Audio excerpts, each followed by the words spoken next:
Hello everyone! Good afternoon! Guys, naririto po kami sa silihan ng aking pinsan na si JR Bulandos. Guys, hindi ko matandaan yung buong pangalan eh. JR na lang. At Irenyo Bulandos. At kami po pinayagan yung mamitas ng siling panigang. Ayan guys, nakikita nyo po ba yan? Ayan ang aking mga apo at pamangkin. Tira ko yung maganda kong pamangkin. Oh, naku, nahiya. Ayaw niya pakita yung kanyang kagandaan. Yung isa ko pang apo. Ayan naman. Oh, guys, mamimitas po kami ng sili. Hindi, maraming malalaki.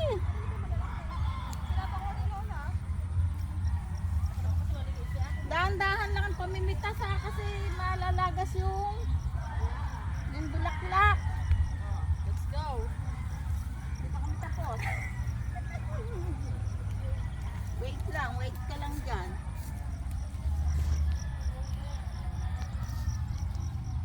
Wait ka lang. Ang dami yung malaki. Oh.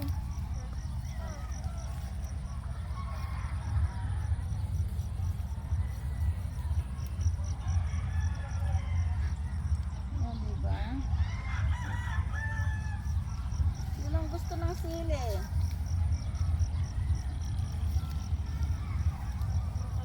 Pasalubong ang sili.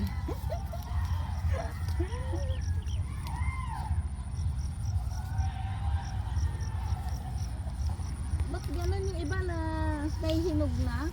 Ito nahihinog na to, oh. Oy, kaya nilalagyan. Magulang na puti, ayan. Pag nahihinog na. Ano pinukuha na dito? Tinatapon niya yung nahihinog. Sayang nga eh. Nalalaglag yung nahihinog eh. Ha? Nuulog, kinukuha ko nga. Sayang eh. Dito ako nangunguha pang paksiw.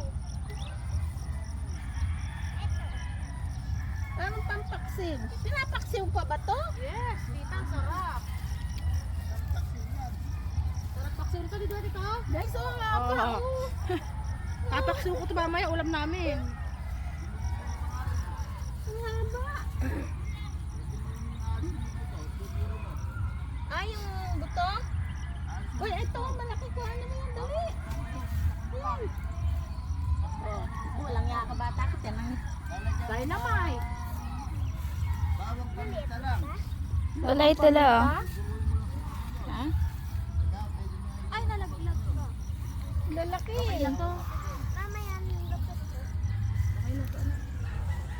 Kunin mo yung malalaki, anak. Kunin mo yung malalaki. Wala yung gusto ng malalaki. Oo, kasi yung nahihinog na siya eh. Ay, dyan yung nabulutin mo malalaki. Ito pa na lang. Hindi ka na Arian, misis.